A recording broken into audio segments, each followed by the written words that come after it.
Hey, business owner, you ever thought, how can I build a sales team? You need to hear this incredible conversation with my friend Trevor Maddux. He built a 3,000 person sales team. That's right, 3,000. What a wealth of knowledge that Trevor shares on this episode. I am so excited for you to hear from my friend Trevor. Welcome to Market Mavericks. I'm Matthew Eford. Join me as I speak with leaders who are redefining industries in every corner of the market. From startups to established businesses, we'll uncover the strategies, challenges, and insights that drive success. Get ready to be inspired by the Mavericks who are shaping the future of business. Welcome, everybody, to the Pillars of Purpose podcast. I'm your host, Matthew Eford, and I have a true market maverick with me today. I am so excited to have this conversation with my friend, Trevor Maddux. Trevor and I met at a couple of different conferences that we've been at that I've had the opportunity to speak at. He's been there promoting Motion Ops, which is a great technology platform that we at Lighting Pros are evaluating right now, of bringing it on board with our location, our corporate office, as well as our franchisee locations. But what's really cool about Trevor is this is not his first business. And so, Trevor, those who may not know you, if you're come on, tell us where you are in the world today. Why don't we start there? Sounds great. And thank you, by the way, Matthew, for having us. Feelings mutual. I've loved engaging with you, chatting with you at some of these conferences. I'm sure we're going to be seeing a lot of each other in years to come, man. So I'm excited about that. So, as far as like where I'm at right now, I mean, I've been in the business world for a while now, but currently I'm actually operating two companies. So one is Cranston Handyman Remodeling. We're in growth phases right now. We're going through the phases of like, oh crap, we just figured out our systems and now it's time to go scale. Yeah. There's always those different phases. And that's an exciting part for me because I really thrive and excel at the scaling parts. I really love that part. And then we also have Motion Ops, which that's actually software for the rest of the home service, field service, home improvement industry. And we built that over our own pains that we experienced. We started scaling Cranston, and because of a previous experience that I had at another tech company, I saw firsthand how important it is to have solid software to help you scale and grow. And I start trying to scale the same. I'm like, oh crap, like I'm gonna have serious issues. I try to scale if what was available at the time was all I had. So I was like, I needed something to go fix this. And so created Motion Ops, out of our own pain. But the great thing is a lot of other people in the industry, home services, home improvement, they can benefit from using it. Like you said, you guys are evaluating it. We've got a lot of great clients, and obviously the good word of Motion Ops is getting out there right now. So. I love it, man. Well, we're definitely make sure that that's in the show notes. But for those who don't know, you weren't at just any job before you jumped in and started these. You were way up there. Can you tell us about your experience in your previous role? Yeah, for sure. So my previous role, I actually had two previous roles before I launched, Cranston Handyman Remodeling. And for context on that, I don't know how to evaluate. As far as we can tell, we're the largest single operating handyman company. I don't even feel like we're big, in 4 states. I feel like we could grow a lot more. But before that, I'd actually helped a company called Vivint Smart Home. They spun off Vivint Solar, which is now part of Sunrun. Sunrun acquired them. I mean, there's been all these transactions and all this movement, but I was with them from kind of like not their straight up infancy, but near infancy, $50 million company. And, I was one of their main guys to help them go from 50 million up to 4.2 billion. And, to have growth at that scale. I was not one of the founders, but I was one of their main guys helping, recruit salespeople, being able to go ahead and train salespeople, developing teams. I had actually developed, and they do smart homes security is basically their main product, and they spun off solar from that. Sure. But I had recruited, trained, developed, I'm trying to remember, I think it's 3 or 4 regions myself, and then I recruited over like 3 more. I mean, if you calculate it all, like I at one point had created and built from scratch the largest door-to-door sales force probably in the history of almost any industry. Amazing. At one point, I think I was responsible for something like 3,000, 5,000. I can't remember reps. It was pretty wild. So let's jump in there because we got a lot of small business owners. We got a lot of home service business owners, myself included, that hear that and they think, good grief, what my business could be with 3,000 reps. That would be. And those are just sales reps. even like 30 sales reps. yeah. Okay. If I'm really honest, even 30, I'm like, I don't know what I would do. So I know there's scale, right? I know that we're going to build systems. We're going to implement them. We're going to break them. We're going to rebuild them. We're going to implement systems. We're going to break them. But tell me about the recruiting side of this world of sales reps. So Yeah. give us like the nuts and bolts. If you were going to start over today, when you're starting with your handyman business, y'all have exploded. What advice would you have? Okay. So I would say the advice is probably, I'm going to talk about general. I'm going to talk about like actually applied advice. Yeah, sounds applicable perfect. advice. Yeah, that's perfect. So some things to remember, there's just some principles, right? So systems are perfectly engineered for the results that they generate. So you got to look at what your results are and just be real with yourself. Like, hey, the system I've built, you're like a 2-person company. I have built a 2-person company system. Okay. What does a 10-person company system look like? What does a 50-person company look like? What do the systems for a 100-person company look like? And then you have to ask yourself and be real with yourself, like, wow, this 100-person company is doing this, and this, and I'm nowhere near it. Yeah. And then you just have to start working through the list. Like, okay, they're doing this, I need to do this. They're doing this, I'm doing this. And I mean, a perfect example of this is, we're scaling the handyman remodeling company, and we're still like, okay, like what systems are better? What systems are do we need to go find to get better? And so we actually just toured A+ Garage Door. I don't know if you've heard of Nice. A+ Garage Door. Tommy Mello. Yeah. No, that's A1. This is A+. Oh, it's really funny, dude. Yeah. So A1's Tommy Mello, who's down in Arizona, and he's blowing up. Yeah. A lot of people don't know so he's the largest garage door company in the country. The second largest garage door company is A+, which is actually in our backyard here in Salt Lake City, Utah. Wow. And so, Carrie Kell, she was on her podcast, met her. She's great. Love her. And so she had us come take a tour of her facility. And I'm just taking notes, dude. Like, and you got to realize, if you want to take your game to the next level, you got to be a student of the game. You got to be willing to eat, sleep, drink it, and like think of nothing else but the game and see it as a game, right? So I'm taking notes. I'm absorbing. I'm like, hey, hold on real quick. I got a question over here. Hey, I got a question over here. Hey, what about this? What about that? And like, I'm just asking questions of everyone. Like, I'm talking to her dispatch manager. I'm talking to the guy that like handles like the snack stuff. I'm talking to the marketing guy. Like, you have to have this appetite to learn from what's actually working. And they're moving, I think they're going to finish the year about, I think she said 80 million, if I remember correct. So that's a bunch of garage doors. Yeah. This is no small operation. They got some crap figured out, right? And so basically, one thing that she said, okay, and I'm gonna go ahead and take this back so this makes a little more sense. One thing that she said is she still does tours. So she toured this other garage door place, and they actually had a TV with a display where you could like build your own garage door on like one of these new touchscreen TVs that just rolls around on the floor. Okay. She saw that and she's like, by the time I flew back from that trip, we already had the TV set up ready to go at my office. Okay. I love that. That's how these people operate. Like the people are executing at a high level. Just it's like, okay, I hear something, someone successful is doing it, I have it implemented ASAP. Yeah. And so the stuff that we'd seen at her tour, and also Any Hour Services, we actually saw this as well. Okay. Just we're moving offices when we saw theirs, we implement. I'm like, dude, we should implement. Like, why do we? This is me beating myself up. Why do we implement this? We saw it. They were like, hey, this is getting implemented. It's actually in the process of getting implemented now. Is they have a swag shop where you have like all the company swag. You can earn swag, and then you put it in. Like just a segment of your office or a segment of your shop, and then your team members can go and buy swag. Okay. And then they also have a snack shop. And I'm like, oh my gosh, Any Hour had this.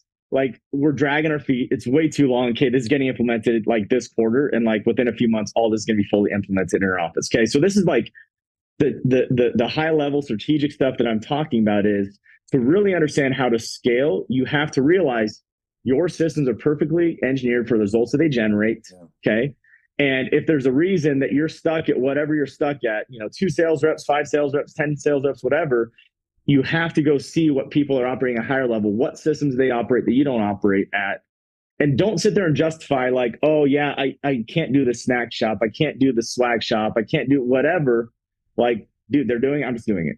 Does that make sense? Yeah. Oh, yeah. No, it definitely does. I love that perspective, right? That we can, he who walks with wise becomes wise, but the companion of fool suffers harm, right? We can learn great advice from other people and implement it immediately. And that time between knowledge and application helps separate the difference between businesses that will scale and sell quickly and those that will get stuck. Yep. Yeah, 100%. And so, just those things, and they seem simple. It's like, oh, like, why do they do it? But like, you got to realize companies that hit scale, they're having this why. It goes down to culture. I mean, Vivint, when I was at Vivint, there's actually the saying at Vivint that you can never quit Vivint because you'd have to give up half your wardrobe because they gave you so much freaking swag. Like, what am I going to wear, dude? I have no clothes anymore. I have too many shirts. I have too many pants. I have too many, I don't even have a suitcase anymore because all my suitcases are Vivint suitcases. Okay. And so, there's something to this, right? In that there's things that these companies that operate at a higher level are doing. And it's very easy to say, oh, well, I don't have the money for this. I don't have the budget for this. I don't have this. And I agree, there is some staging that you have to go through to kind of like level up into it. Sure. Okay. But just realize, okay, you're at 2 people, you're at 5 people, you're at 20 people. Okay. Who are those people just above me? Who are those people who are like 20, 50? I'm going to go meet with them. I'm going to take them out to lunch. I'm going to go check out their shop, whatever. And what can I do that they're doing that I'm not to go get better? Does that make sense? And I'm open. If people want to like talk to me, like, I mean, it's crazy. I'm willing to go grab me. I have people no show me for some of these meetings. Sometimes like, dude, you're not serious. Like, how do you like this guy messaged me, he like hears about some of the stuff we've done on the marketing and like how we generate crazy amounts of like leads at like a ridiculous, and I'm like ridiculously low dollar amount. And I'm like, yeah, dude, if you want to know, just here's my time. I can schedule with you. He no shows me because he's like, dude, I had to go help on this project. Blah, blah, blah. I'm like, dude, like the stuff I'm going to share with you, trust me, leave the project, dude, but I'm not going to make another time for you. Yeah, sure. You know what I mean? Okay. So let's, I want to go there. I want to come back to the sales rep. Yeah. Give us some marketing advice. Sorry, man. No, this is incredible. Give us some marketing advice. What are you doing that you're saying like, hey, this is kind of revolutionary for us? What would you have? Yeah, I mean, so for me, it's just more tactics, and I talk a lot through like examples and like strategy because I look for evergreen strategies, right? So what I mean by evergreen is when it comes to marketing, what's in phase? What's in vogue now? What's working now may not be working in 2 years, 3 years, 5 years, 10 years, right? Sure. So like when I first started, dude, we got like 80% of our leads for free through Google because we like reverse engineer the crap out of Google, and we got like leads galore through Google. And now I can't stand Google, dude, because they keep like changing their algorithms. Yeah. Like we got all these Google locations, they keep removing them. Like, dude, it's just such a mess dealing with Google. And so now I'm like looking at ways to replace it. So the strategy, okay, it's not like any particular place, but it's like, look at all of your resources. Where can you go get leads from? Okay. And so the philosophy that I go back to is if I'm going to war, I'm not going to war with just my army, dude. I'm going to war with my army, my Navy. I'm going with, my Marines. I'm going with my Coast Guard. I'm bringing Secret Service, FBI, CIA. I'm bringing them all, dude. Does that make sense? Of course. And so when I go for marketing strategies, I'm going to look at, test anything and everything humanly possible. And every quarter, it's like, I'm testing new stuff. I'm testing this new stuff right now. That's like automated text messaging around, my customers to see if it's going to work. Right. And so, I get leads, just so you know, right now from Thumbtack, from Angie's, from Home Advisor, from Home Depot, from Google, from all of these, from repeat clients, from email campaigns, from reactivation campaigns with my clients. Okay. And I actually have it broken down how many leads come from each, how much I spent on each, and what my cost per lead is for all of them. And if I start getting too high, then I reallocate budget from one source to another source that's lower, as long as I'm getting good quality clients from those. Sure. And I have my cost per lead down to like, I think it's like $6 per lead, dude, which is unheard of. Amazing. Some weeks I'm pulling like $2.38. Like 2 weeks, it was like $2.38. Okay. Unbelievable. But it's like all systematized, and that's my hard cost per lead right now. And so like literally like people are like, oh dude, I can't keep my salespeople busy. It's like, no, dude, like my salespeople literally, I mean, they can't keep up with the amount of leads that they have. Does that make sense? Oh yeah, it definitely does. And then, because you're doing that in a strategic way, which let's be honest, most business owners are not that. It's a crapshoot. Let's throw as much against the wall and see what sticks. And I don't really know why I'm doing this, but I'm sure for you, I'm going to make an assumption, and you correct me if I'm wrong.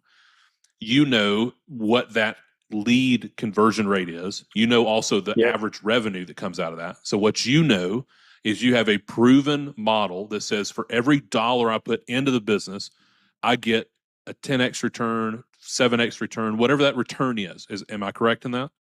Yeah, I mean, I actually keep track of all this stuff, dude. Like, I mean, I could tell you right now what it is. I'm actually going to pull this up while we're talking, just to actually tell you what my actual numbers are to show you that, like, we really do track this. So while you're pulling that up, just for everybody who's listening, the reason that you got to this level, one of many reasons, but the reason that you can continue to scale is you can say, okay, I want to grow at 50% next year. Most business owners say that sounds great, but you actually know what it's going to cost to get that many leads, to get that many customers. You know exactly what that looks like. It's scientific, dude. The first of the year, you can say, or when you're planning Q4 and going into Q1, we want to grow at 25% next year. Our operations team can do that. Okay, we need to spend X amount of dollars in marketing. This is how we're going to spend it. This is where we're going to spend it. And we know we're going to get a return. That is such a different conversation as a business owner rather than, hey, I think we should spend more money in marketing because I want to grow the business. Yep. Yeah, I'm actually just going to show you because I think it's easier for me to show you. Is that okay? Those maybe that's that weird for a podcast. No, this is great. So if you're listening on Apple, jump over to Spotify or YouTube, and that way you can see this screen share. This is incredible. Okay. So weekly, I'm keeping track of everything, right? So you can see right here, here's my all impressions, here's my clicks, here's my conversions, here's what my ad spend is. Like I'm tracking, my on target's like 5%, dude. 5% of my revenue is going to get dumped back into this bucket, and I'm optimizing this bucket every week. Sure. Right. So and every week I have my leadership meeting and we go over this with our marketing guy, and it's like, okay, dude, like scaling more money here, scale back there, let's readjust it. And we're looking at these numbers to see what we need to tweak. So last week we had 483 total leads. Okay. That's so good. Cost per lead was $2.51. $2.51. Okay. So here's the other thing though. We keep track of everything. This is my sales and marketing funnel. Like I keep track of all my markets, where I'm ranked at as far as like SEO. Are we 1, 2, 3, whatever. And we look at the metrics that are the inputs that go into actually making that more optimized. And then you can see here, I look at for every, cost to acquire a customer. So here's my CAC. And then I look at my monthly client value ratio. So my CAC to acquire the customer, my monthly client value, I know that if I'm 6 or higher, I'm having a good month. Yeah. So earlier in the year, I was hating myself. I'm like, oh my hell, like what's going on, right? And so here though, like we're rocking and rolling, okay? And this is because I went in and I actually started fixing a lot of our sales systems. I'm like, dude, like salespeople aren't producing, why not? And I just roll my sleeves. I'm like, dude, I'm diving in, I'm fixing it with them, I'm fixing it for them.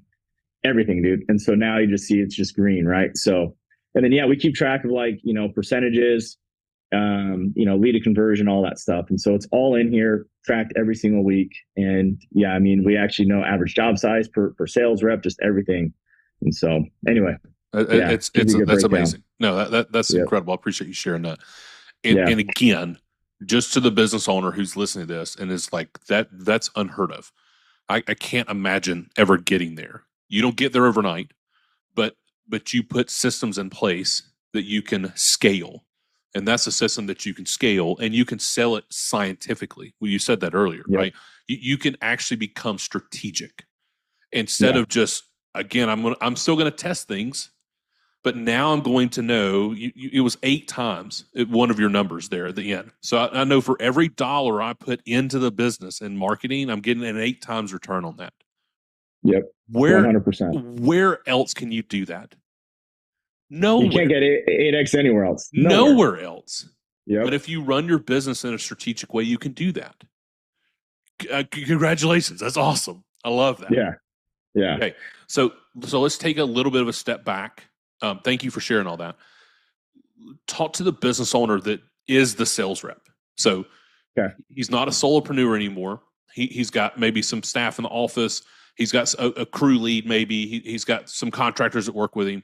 but he or she is the main salesperson. They go on all the sales calls, they take the calls after hours, they go and do the follow-ups.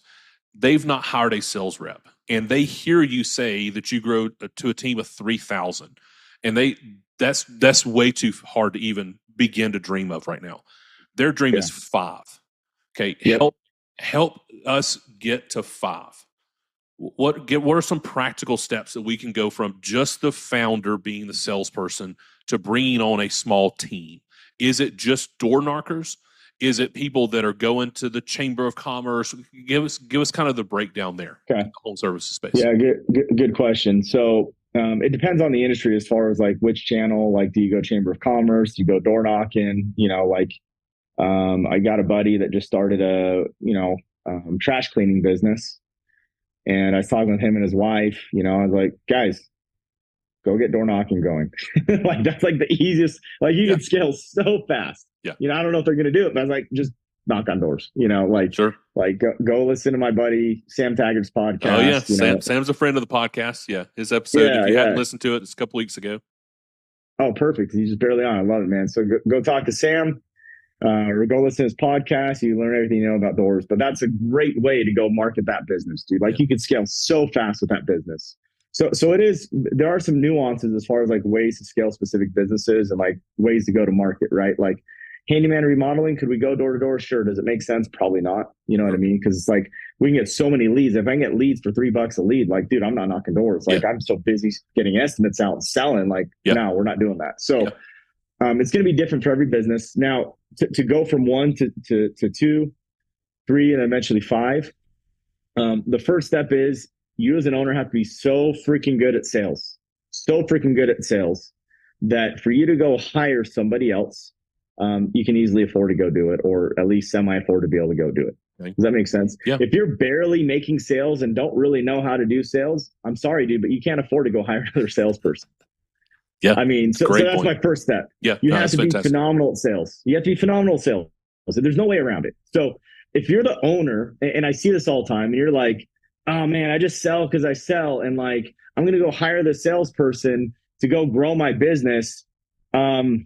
That almost never works. Like, I just haven't seen that work. Sure. Like, I don't know, maybe it's worked somehow, sometime. I just don't see it work very often. And it's a lot of risk, right? Like, you could go hire a guy that seems great at sales and he just sucks a bunch of money out of your company, and you lose money and you just don't even know because you don't know enough about sales to know this guy sucks. Does that make sense? Yeah. So, or maybe you hire him, you got to fire him after a little bit. So, in my opinion is you got to be so freaking good at sales that you can go afford to go hire your next salesperson. Now you got to know how to hire the right person. Okay. That's the next step. There's a lot that goes into that. So, you got to know how to create the right job posting to attract the right salesperson. You got to know how to filter for the right salesperson. We actually have a hiring matrix that we hire off of where we're hiring for different traits. Okay. And what does that look like? I'm going to pull it up just so I can tell you. Yeah, exactly. No, please. Just because you hear people say hiring matrix, like, okay, can they drive? Can you speak English? Like, right. But if the practicality of that, I appreciate you being willing to share us.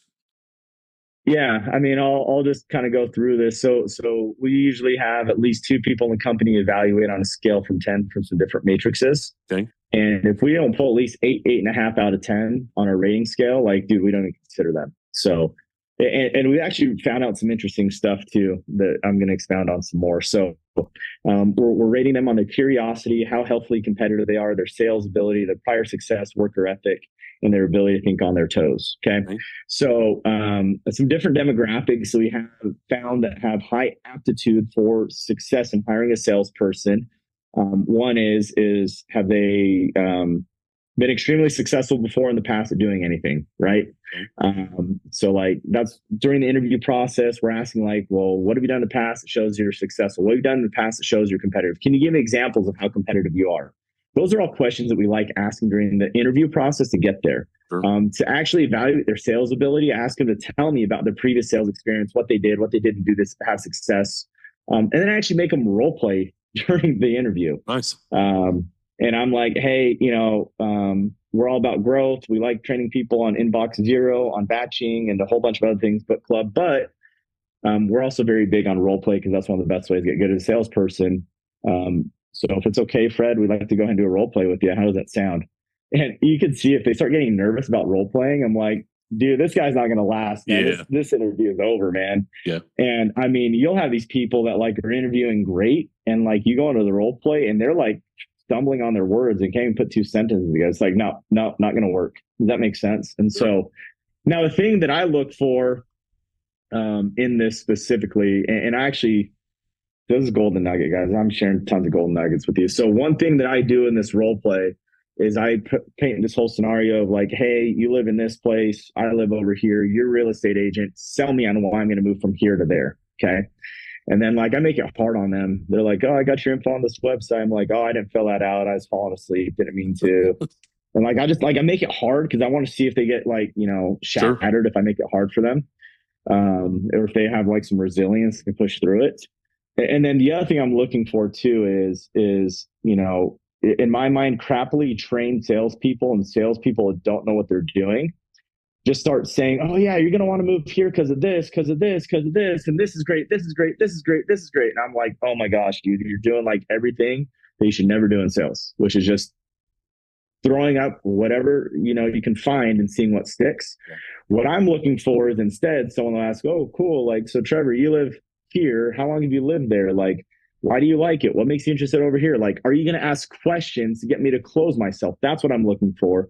If I find that, I'm like, dude, this guy knows what he's doing. Okay. So anyway, you got to have a hiring matrix. You got to know what you're looking for. You got to have a rating system for it. And then you can have a decent chance to actually find something close to a decent working salesperson.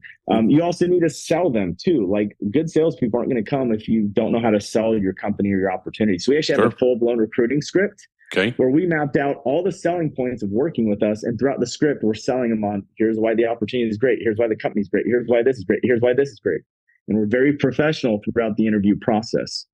So if you don't have a recruiting job posting that's well scripted, if you don't have a recruiting script when you have them on the phone that's well scripted, an actual hiring process, you may be missing the boat on some really high quality candidates, because the high quality ones are going to want a dialed in process, because to them, that's a signal or a sign that you're actually, you know, dialed in company as well too. So they're not going to have to create the playbook. They're going to be able to come in and run the playbook and be successful and make money.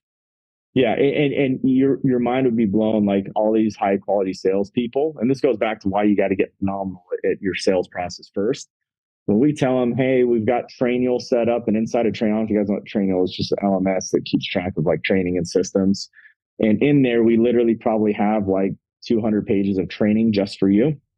They're like, jaws drop. They're like, oh crap, I've been looking for this. Like, I just need a place where I can jump in, learn the systems, and go. And it's like, we got scripting, we got calls you can listen to, we got role plays you can listen to. And they're just like, oh, this is all I need. You know what I mean? That's amazing. So yeah, I mean, step one, again, just to recap, you got to get really good at sales. Step two is you got to have a solid recruiting system. Oh, the other thing that's really interesting, dude, I'm dropping a lot of nuggets on you right now. That's awesome. Thank you. We you know, after so we do a phone interview, phone screen. So the first phone screen is we're going to sell them on the opportunity. We're going to screen them for some stuff we screen for. If we're good there, then we do a follow-up interview where either they come into the office or we do a remote interview, just depending on if they're remote or in office. Sure. And then that's kind of like the one where we really grill them with two people and like just go hardcore and like really dive into that matrix and rate them and everything else. And then after that, the follow-up is we actually have them do a few tests. We have them do like a typing test. Okay. Because your mind would be blown at how many great salespeople can't even put together an estimate, which you need to know how to use technology in the space. I'm sorry, you just do. Yeah, sure. And we'd made some mistakes in the past and hired some people who are great salespeople, literally barely even knew how to put together an email. Wow. And I'm like, dude, I can't write your emails for you. Like this doesn't work. I'm sorry. We made a mistake in hiring you. This isn't going to work. Okay. So the speed test, the typing test helps get away from that. Okay. And then we've been doing color personality tests as well. Oh, nice. Okay. Yeah. And the one that we use, we actually started realizing the pattern. We thought that red was a color that we wanted, and we found out that we didn't. It just doesn't work for our sale. I think for door-to-door sales, red is great because you got to be aggressive and just like a beast. But anyway, we found that the best colors for us are actually blue and orange, which is crazy. Really? So Wow. yeah, yeah. Okay. And so because of that realization, we just started like we've had great interviews recently. It's like, no, these are red, no, green, no. Greens are just way too aloof. And so it's really, really insightful for us. And it's like I'm actually excited for implementing the findings because we ran the test like over the past year and a half, not even knowing how to interpret the results. And then after we've done a bunch of it and like examine who was working and who wasn't, it's like, oh crap, it's like these That are makes two a lot of colors, sense. that's Yeah. two Yeah. colors. Yeah. No, that makes a ton of sense. Okay. So the first piece there's a ton. This is one that people are definitely going to go back and listen to, bookmark, share. Um, when you talk about increasing the efficiency of your sales system, right? Yeah. Talk to the business owner that thinks they're a great salesperson, but they're not really, or they don't have a system. Okay. What are some steps there where we can actually systematize our sales process and get it equipped for that A player to come in and crush it? Okay. So there's a lot to just this one step. Sure. So first off, if you think you're great at sales, you probably aren't. So you just need to take a little humble pie. Okay. I find that whenever people think they've, arrived, that's usually when the fall starts. Sure. So like I go through this thing daily, just to remind myself, like I'm nothing, I know nothing. Like I need to learn way more. I need to develop way more. Amen. And the more you can approach every single day with that, the faster you're going to grow. The faster you think that you already know everything, the slower you're going to grow. So it's just this reverse psychology thing you have to go through and like really work through that. So I'd really work through that first. Okay. Okay. Next thing is you just have to be an avid student, right? Like you have to just be voracious about it. So, and you have to be willing to realize that you have to work your absolute butt off until you achieve extraordinary results. Does that make sense? Yeah. And so, for example, I'm just going to talk about my own personal story, and I think you can learn a lot from this, right? So when I first started in sales, I started knocking doors for Vivint, and I actually sold before this. So let me take two steps back. I actually sold Cutco knives for a full year. Okay. Yeah. Cutco knives. And I was actually one of their top reps. I was like a few weeks, like top 3, top 5 in the country out of like, I don't know, they recruit like 10,000 kids. It's wild how many It's a kids they bunch. recruit. Yeah. So, yeah. So anyways, I crushed it over there and I was like, dude, I know sales. You're right. And then I get recruited into door-to-door sales and I got my butt handed to me for my first couple of weeks. I'm like, dude, what is like, I thought I was legit. And I'm like, dude, because like door-to-door is such another beast, dude. Most people aren't even ready.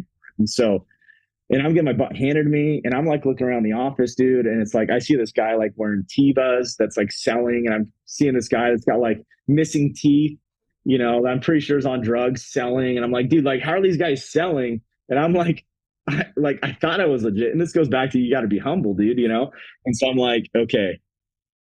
I remember this one day I got pissed and I'm like, if these guys are doing it, I can do at least as good as them. And I'm just going to go crush it. So I legit like acted as if I knew nothing. And I went around and I found all the best salespeople and I didn't know them, but I found all their videos like on DVD back then. And I watched every single one of their videos and I started what they call a sales journal. So you got to start a sales journal. And I wrote down word for word what they said in all their pitches and what they're saying and how they're doing it. And I didn't even know why they said some stuff. I'm like, that's so stupid. Why does he say it? I'm like, I don't care. I don't ask questions. This guy's better than me. Okay. This goes back to systems are perfectly engineered for the results they generate. Yeah. I don't know why he says this, but he says this and he's outselling me by like 4 and 5 times. I'm like, I'm just going to start saying it. And I'd like be sitting there with customers. I just start saying it. And all of a sudden they like start buying from me. Like, oh, okay. I understand now why this guy says it. Okay. So it's like, you got to have proper models and don't go get models of people that like have crappy results. Yeah. And one thing I will say is online, there's a lot of gurus that honestly aren't gurus. They don't know what they're talking about. They just kind of read a book and regurgitate what's on a book. And like, they think they're expert, but they're not. You need to go to legit sources. People are actually producing the results you want to go produce and just go reverse engineer it. So I reverse engineered everything and I put it in a sales journal. So sales journal is a key component. Being able to have models, proper models that you can mimic and imitate and repeat and replicate their actions, their thoughts, their beliefs, their words.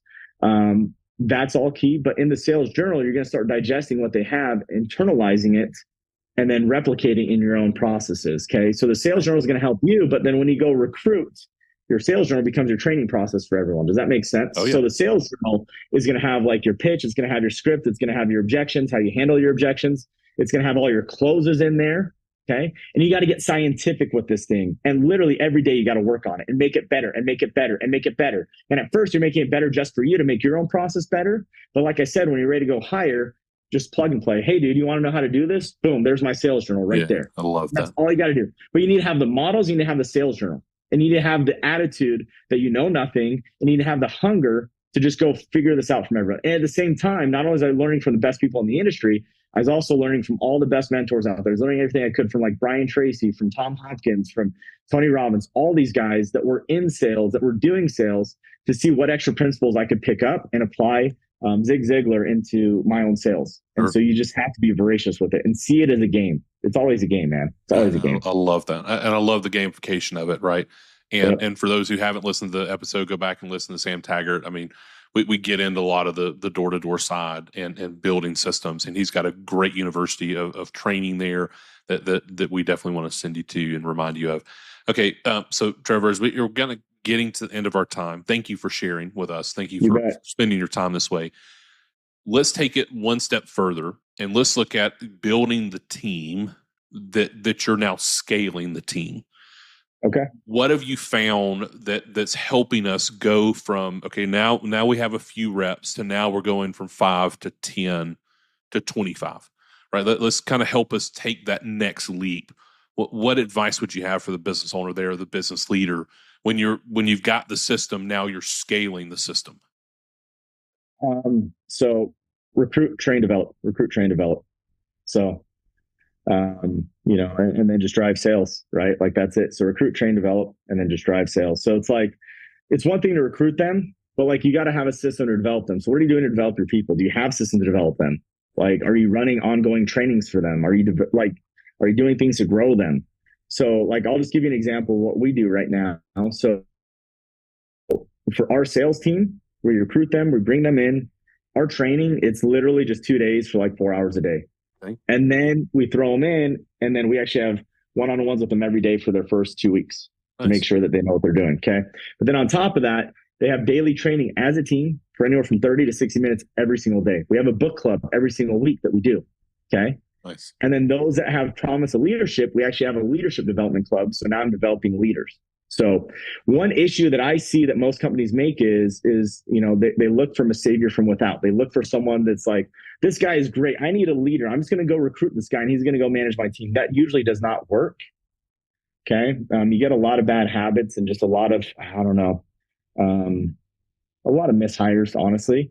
So what works best is bring people from within, develop them, grow them, help them see success and growth and everything else. That's the most innate human urge, is to feel growth. And so if they can get that within a company, they're going to stick with you for a very long time. Yeah. And develop them from within and promote them from within. Okay. And that's going to actually set the right precedent for the rest of the team. It's like, oh yeah, this guy just got this promotion. This guy got this promotion. Now they're feeling energy about it. Like there really is growth within this company. So I'm not a big fan of hiring from without, very rarely does it work. There's some isolated cases where it could make sense, but yeah. So can you give us just like a snippet about when you talk about your training, what does some of that daily training look like? Okay. So we're going to go over our numbers, our reports, so we've got KPIs. Our biggest KPIs are, number of calls, number of estimates sent out, and dollar amount of deals closed. Those are big KPIs that we report on pretty much daily. We're going to go over numbers and go over any fired up news, hyped up news, kind of take a moment just to mess around as a team, just joke around, whatever. If we've got incentives, we're going to talk about those incentives. We're going to talk about, slow areas. Hey guys, we need to focus on work over here, focus on work over there, because we're in multi-market, stuff like that. Hey guys, we're busy over here, got to focus over here. And then, depending on the day, we'll dive into different things. Sometimes we're going through estimates with the guys. Okay, guys, you got questions on estimates? Let's dive into them. Let's go through them. Let's work through them. We're going to pull up phone calls. Okay. Because all of our guys, like we sell most everything over the phone. We sell in person sometimes. Pull up phone calls, listen to the phone calls, dissect them down, give them real-time feedback. Okay. We're going to go over scripting. We're going to pull up some good examples of phone calls. Okay. As well. And then, one day a week, we're going to go through a book club. So we just read Tom Hopkins' Mastering the Art of Selling just recently. Nice. Yeah. and we read a lot of good books. We read a lot of, David Goggins stuff, a lot of sales related stuff, Brian Tracy stuff. I love we're it. very big on that. So then kind of the last question for me is, when you look at building out the succession plan for a team member who's high performing, that they have a path for growth, can you give us just an insight of what that looks like within your organization? Yeah, somebody comes in as they're a new salesperson. What's the pitch for them? Why do they stay with you long term? What's their career path look like on a kind of standard basis? Yeah, and in sheer transparency, it's something that's evolving for us right now. Sure. We've gotten a lot of the career paths of our different roles pretty well dialed in. We're still honing this in. So what I tell you right now may be different if you circle back to me in like 6 months, 12 months. Because we're always trying to shape our roles so that the path becomes more clear, more exciting, more energizing. Overall, you got to understand this one principle when developing teams and developing people. The most innate human urge is an urge and desire for growth and expansion. Okay. So if you're like pissed off about, oh, this guy just left me to go start his own company. Oh, this guy just left me because he's doing this now. You did not satisfy that urge well enough. And that's why he left you. Does that make sense? Yep. It's not because of any other thing. It's not because he's a selfish SOB or all the other stuff that you want to tell yourself. Sure. It's because you did not satisfy that need well enough. Okay. So, yeah, I mean, part of it's going to be camaraderie. Part of it's going to be the swag. Part of it's going to be the food. Part of it's going to be the incentives. Part of it's going to be all of that. But as far as like that growth plan, you got to have that as well. So the sales rep, he comes in, he starts off as a sales rep, and at first it's like, we're holding your hand, dude. We're going to help you with all your estimates. Next thing, you start closing your own deals, and you can start. And we actually have a fast start, so it's really good to have with your new sales reps. Their first 6 weeks, we have minimal call volume and sales number goals. And each week, as they unlock that, they get an extra $250 bonus to bridge a gap between their commissions kicking in and everything else. Does that make sense? Yeah. So, and then after that, though, they're going to have an opportunity to start closing out more of their own deals, and they start selling more and seeing an increase. Okay. And then we kind of have this setter closer thing where the closers can start working with setters and then making more money because now they're closing some of those deals. So that's kind of the next thing. And we haven't gotten here yet with Cranston, but I have done this before multiple times at other companies where we're going to start having team leads overseeing full teams. Okay. Nice. So that's my phase right now, is that I got to go develop my next, series of potential leaders to go manage teams. Sure. And how I break down those teams, I don't know yet. Right now, most of our salespeople are in Utah. Maybe I have one in Utah, one in my other states. I don't know. I got to figure out a lot of this stuff. And that's why I'm saying what I'm figuring out, what I'm going through right now is the growth stuff. And so if you talk to me in 6 or 12 months, it may be totally different because I've probably figured out some of those details. So I love it, man. I love it so much. Trevor, brother, I appreciate your time. If somebody, don't give out your cell phone number, I'm not asking for that. If somebody wants to know more about Motion Ops, if they want to know more about your handyman business out on the West Coast, how do they get in touch with you? How do they get in touch with the organization? Yeah, they can just send me an email to Trevor, TREVOR at motionops.com. Motionops, MOTIONOPS.com. And yeah, they can check out our podcast too, Service Contractor All-Star Podcast. We talk about a lot of these subjects. We have a lot of guests. I'll just go ahead and just talk about a lot of stuff we're talking about right now on the podcast. So they can check us out there. Yeah. And yeah, they can check out the website, cranston.com, motionops.com. But if they just want to get a hold of me directly, that's how they can get a hold of me. If they want to check out, like you said, the software, Motion Ops, if they just want to, chat about different aspects of the industry, I'm a pretty open book. Time allotting, I'm pretty open to just go help other business owners, because I feel like a lot of business owners, like, we need help and support. Amen. If it weren't for other business owners helping me out or other mentors over the years help me out, like, I want to be where I am. So it's just like one way that I like to kind of pay it forward to other people too. I love it, man.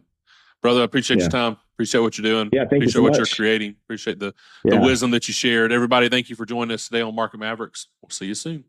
Thank you for joining us on this episode of Market Mavericks. We hope you're walking away inspired and ready to take your own adventure to the next level.